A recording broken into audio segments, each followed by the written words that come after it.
Thank you for joining us today on 344 Live, where we support sellers and hotness unleashers. 344 Live will be taking a short break starting next week to revamp and relaunch later in Q2 2023. In the meantime, don't miss the next Hotness Unleasher show on April 15th. And with that, I want to say welcome to the 344 Live 35th episode of season 1, where I have none other than Acosta, and we were just talking like a couple old salty dogs out here, right? Salty sales guys who just have seen some stuff, you know. Yeah. I mean, and I don't know about you, D, but what we're dealing with right now, yeah, okay, you know, I mean, it's slow and it's, you know, everybody's cranky, and you know, maybe got to do stuff that we don't really want to do, but guess what? We get to be more creative and invent shows and get to know each other and be more open. And here we are, right? Here we are surviving another downturn. By golly, we're going to do it, right? Rawr, I've been there, done that. All right. Yeah, absolutely. So we're just counting them. I wanted to say thanks for coming out. Thanks for taking the time. I mean, I know you're busy with Hockeystack. We're going to learn about that. But for the benefit of the audience who's here, I see Lauren Sermon's here and Melissa Houston's here and Tanya Bugby was in here earlier, and Nathan Hill just showed up. So it's great fun, right? So we're going to have some folks in the house. So we're going to get started, but I want to tell the story of intentional revenue. All right. And I made that up this morning. Okay. Literally made it up, because what else can you do sometimes? Right. So I was like, how am I going to talk about this? Okay. So for all y'all who are in the audience right now but don't know, intent is a thing that Dee and I both know about, and it's basically a measure of how companies are consuming content or consuming whatever somewhere, someplace on the web, and it's all aggregated and blah blah. All right, so we basically have access to this data and have sold it or otherwise represented it in some way, shape, form, or the other. Well, a year ago, I had this idea that I was going to kind of package it up and take it out and talk to people about it. And Dee said, time out, man. Don't do that. You're crazy. But he did it in such an Adam Spock way. Okay. And the reason I say Adam Spock is because Adam was the guy who said, dude, your Rode mic is backwards. It sucks. You're crazy. Okay. And Adam's here in the audience. Love that guy. He's the best. All right. And Adam is a Rode mic. So he knew. And so Adam and Dee, you're kind of like this in this space of saying, Trevor, dude, wake up. Right. This is not good. And you sent me a link to a YouTube video that you were on. And it was really helpful and really kind of got my head screwed back on straight. And off we go. Right. And now you're in a new role at Hockeystack. And I want to hear about that. I want to hear what that's about, and B2B analytics and stuff. All right. So let's just open that up. Like, okay, you just, when did you start there? It's pretty recent, isn't it? Yeah. It's funny about intent. I could talk about intent on another show. I could talk about it for hours, but I started at Hockeystack as the head of revenue. For those that don't know, we are, simplest terms, B2B attribution tool, visionary, complex, esoteric terms. We're a no-code BI platform for the line of business. It's been a great experience. I'll share, this is very candid, and I hope people appreciate it. It's been the best professional experience of my career. Nice. The team is great. The co-founders are brilliant. They're just natural business people too. Mm-hmm. Like, I could go on about them as much as intent. And the market is there for us. Like, it sounds cheesy, but this is going to be a great month for the company in a down market. I could go on and on, but marketers are challenged right now. Yeah. Well, product market fit. If you can get on a bus that says this is the way to product market fit, or we're on the product market fit bus. I've been on that a couple times, right? And there's nothing like it. I mean, it is so good as a sales guy. You're just like, oh, baby, Yeah, absolutely. And people are calling you and they want to talk and they want to know what you got, and they're buying it. And you're just like, yeah, I want some of that. So if you're on that bus right now, hats off to you. And by golly, I'm sure it's a great bus because you guys got the whole turquoise background thing going. Yes, we love it. I'm all about the turquoise background. So I'm going to have to get you into the TBG because you qualify now and you weren't sticking it out. All right. So you sell to marketers. All right. Yeah. It's $949 a month for 10 seats or something like that. I got that. Yeah. We're aggressively priced. I think that's pretty unique in the market. I still hear nightmare stories about, hey, we're going to charge you 600,000. We do have upper scales, but we are priced aggressively for now, at least. And like some things got a little crazy during the sugar rush of post-COVID. Let's just say it's a video solution that was charging much more than we were for, essentially video creation. And, you just can't do that right now. So yeah, I wouldn't discount us as a company because of that price right now. I would say, hey, this is price for the market, and kudos to us for being lean. Yeah. No, man, it's awesome. It's awesome. So who's buying it right now? Like, who's your ICP? Who are you, or let's say as a sales leader, who do you get excited about when you see them expressing interest? Yeah. So I have deep empathy for marketers. I've sold to marketers for almost my entire career. It's a difficult job. I equate it to like chumming fish, right? And then the fisherman gets the credit. And, it's gotten better for marketers since I started. We both go back a ways. And back then, it was setting up the booth and getting leads, and maybe did marketing automation. And now it has become, it's widely considered a deep revenue center, right? And I talk to organizations where marketing is generating all the pipeline. So, salespeople, for all the talk of SDR teams, they're not setting outbound meetings. Like, which is amazing to me. But they're also, with that, comes pipeline review. So I see a lot about do more than less. I empathize with that, but sales has been doing that since, inception. I think it's about showing work and using that to make informed decisions. That's exactly what we're delivering, and we're delivering it a way that has quick time to value, and people seem to really like. I've worked at some cool companies. Previous company, Metadata, is fantastic, incredible solution. I thought, man, I'll never work at another place where someone's like, their eyes light up and they're like, this is amazing. And somehow I lucked into another role that's like that. And even talk to startups, and you start joking around about IPOs, and they're like, well, you're IPO, and I've never heard that at a MarTech company before. So yeah, it's very exciting. I'm not trying to brag. I'm very humble, actually. That's all good, man. I mean, things change so quick. Like, we all know things change, but for right now, it's very exciting. And any customers are on or hear this, like, thank you, and look forward to. Okay. All right. So when we talk about like, because for like the folks in my audience right now, right? So I've got some folks who some coaches here. I got I got a guy, Adam. He's a trainer. He works in it for a big corporation, but he's also kind of got his own thing going. And we never know who's going to listen in. So do you mostly sell to like B2B tech? Do you sell to vertical agnostic? Do you, across enterprise? I mean, who's your sweet spot? Yeah. So right now, things can change. We're focused on marketing teams of under 10. Okay. And we're focused on agencies. So not multinational agencies like PMG, but the agency with under 100 clients. We're a very good fit for both of those. Now things change. We're having conversations with enterprise companies, and this is definitely a challenge. So I was at Aberdeen, this, and I worked with the BI. Can't say enough about Domo and ThoughtSpot and Tableau. I've been to their conferences, but they're still in the hands of the BI team or IT team, and you need that data now, right? You can't touch Salesforce, and if you do, it's very difficult. So we're hopefully bridging that gap. But yeah, I could talk about. There's a lot of things I could talk about for a long time.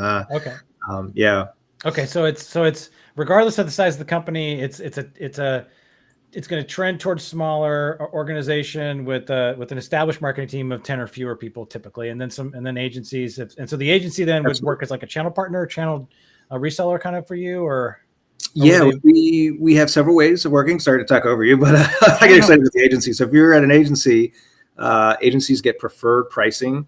They do have to buy a minimum of 3 seats. Okay. So we don't want them to be a pass-through for clients and get into a bunch of other trouble, but they do get very discounted pricing that should cover all their clients. We are implementing a referral program. We're probably about a month away from that. And there are some conversations we're having with technology partners, right? Still early, but we're doing co-marketing, sharing Slack channel with the goal of, we kind of resell each other through an integration. Sure. but it's yeah. So it's funny. I talked to a couple companies, and they say, "Hey, everybody asks us about attribution," and these are good companies with good solutions. And I'm like, let's you can sell us, dude. Yeah. No, that's cool. All right. So I own a website and I'm marketed. I am charged with getting traffic to it. I'm charged with getting conversions. I'm charged with this thing of driving revenue, right? I'm a marketer. Yeah. How does it work? What do I do? I download it. You said it's no code. I mean, does it just magically? I just like think about it. I mean, what do you do? Great question. Actually do. Yeah. So if you're listening to this, you probably had a bad implementation where you're like, what did I buy? I'm 6 months into it. And, we got a year contract, or I got 2-year contract. And I'm stuck with this. Okay. Yeah, we are not that. Time to value, quick implementation out of the box is a core tenet. Okay. I hate talking product, but I know how this goes. So we are transmitting data within 15 minutes. We build your launch dashboards within 48 hours. And then first kickoff training in a week. That's pretty rare. So Visible, I don't know if I can mention them and cut it out if I can't, but they are a B2B marketing attribution solution. You've heard of stories where they take 6 months. Now, how are we able to do that? We're completely no code. There's no hard defaults. You can customize things. My father's a programmer. He was here for a little bit and he heard a call. He's like, yeah, you could do that because everything's customizable. And then additionally, we're not focusing on these super granular predictive models that candidly are more made for e-commerce or high volume businesses, where lots of leads are coming in. Let's just be real. Any historical data from 6 months ago is not going to be relevant to tomorrow, right? It's not going to predict the future. But we do support, different attribution models. So if you're working with infused media and you want to test those leads immediately, you can do first touch, things like that. Okay. All right. So you have like a client success team, and they'll or there's some. So I'm not just, if I buy it, I'm not just like push this button, right? It's like I get somebody who helps me, right? And so it's legit. It's like a legit enterprise install. Yeah, it is. It's not PLG. Okay. So you do get a customer success manager. The goal is for you, though, to be a power user because it is that easy to use. Okay. And, you don't want us to be an extension of your BI team, right? You want to be able to manipulate the data yourself. Yeah. And, we're going to grow bigger. Our goal is a lot more customers within the next 11 months. Okay. We can't be everyone's BI team, but we can be a trusted advisor to provide insights, data, what's going up, what's going down, teach you how to do new things. And I think that's really important. Okay. Yeah. Okay. So it's accessible, and you treat me as a small team like I matter, like I count, like I'm important to you. Okay. Where I might not get that from another sort of so BI is over here somewhere. As a marketer, I don't really have access to it, or it's in IT and it's buried and I can't get it out. Right. It's customizable. Right. So maybe I've got that action going on. So do you hinge on those elements as your key differentiators, or is there some other differentiating factor that's making Hockeystack pretty awesome? Yeah. So there's, I'm a big fan of the Challenger sale and focusing on differentiators. It still holds up, Challenger sale. I think Chris Orlob's stuff is excellent. If you're listening to this, go buy it now. And if you're in sales, but we have differentiators, and I am always skeptical, right? I've seen so much SaaS. I'm just skeptical by nature. The more I sell Hockeystack, the more I see what I call the magic. Okay. So that quick integration, that the script that we use, how elegant it is, and how it picks everything up, and how the data is transformed, how we track LinkedIn influence, which by the day, which no one really does. Yeah. These are things that other solutions don't have. And I've seen other demos. It sounds so shady of, competitors, but it's a cumbersome process, and you don't, what's a good way to say it? So you don't want to set up a trial with their data ever, because you run into PII, compliance, legal, and you shouldn't sell that way. You shouldn't have to sell that way. If you're having to sell that way, you're a consultant. And we're not having to do that because of everything that I've discussed. So look, it's tempting to get your data and say, okay, what did you find? But that isn't fair to anyone, especially in this day and age. you're talking GDPR. Yeah. No, Like, yeah. We messed up on GDPR because we did a trial. No. Yeah. Right. Okay. So it works basically. Like that's the thing. Like it works, and you can show it off without having to dig into all this other privacy stuff. I actually, I'm not gonna name the name because I don't want to do that. But I was on a call. I did a demo with another guy who had a sales tool, and I'm not gonna have him on here because the way that he wanted to get to prove himself, he was like, "Oh, send us 5,000 records." I'm like, "Are you insane? I'm not sending you 5,000 records." I mean, are you kidding? Like, who I would have to what gyration I would have to go through to get that? Are you? And he wouldn't back off. He was like, Yeah. and I'm like, okay, time out, done, not doing it. Yeah. Never gonna happen. So that's that's awesome that you can show how it works without actually having to compromise policies and regulations and all that. Yeah, we have a live demo on the website. If you go, it's just on the www.hockeystack.com. But that's the real product. It's demo data, but that is the real product. We drink or proverbial champagne. Yeah.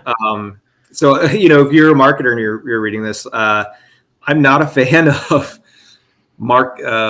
tours if it's not the real platform. So if you're showing like a JavaScript skin or screenshot, I don't think that's worth it. Ours is the real. Yeah, it's like just having an old memory. Exactly what's demoed, I'm going to be upset. And it's fake. You're on it. You're like, I just put up a slide deck. It doesn't, it's fake. So yeah, man. I just I remember. Oh, I've been in that before, man. I remember my CEO was like, "Oh, that's the fat finger." And I'm like, "No, it's not. It's a fake thing that you said that didn't work." No. Yeah, not that was many years ago. So not in the current platform. But yeah, okay. So I think I'm getting it right. So we've got some solid differentiators, and then all right. So now I'm running Hockeystack. Let's say I've got it running for 6 months. Who am I? What is my business? What has happened to my business? Like, why am I happy? Yeah. What's the outcome? So this is going to sound deep too. So you've saved money because you're spending on the right channels. You've converted more because you've identified businesses and their journeys. You made some good decisions in terms of, really in terms of product marketing and where to spend. But man, this is going to sound cheesy. We're in a tough market. Like marketers need to be able to show work, right? Nobody wants to hear it.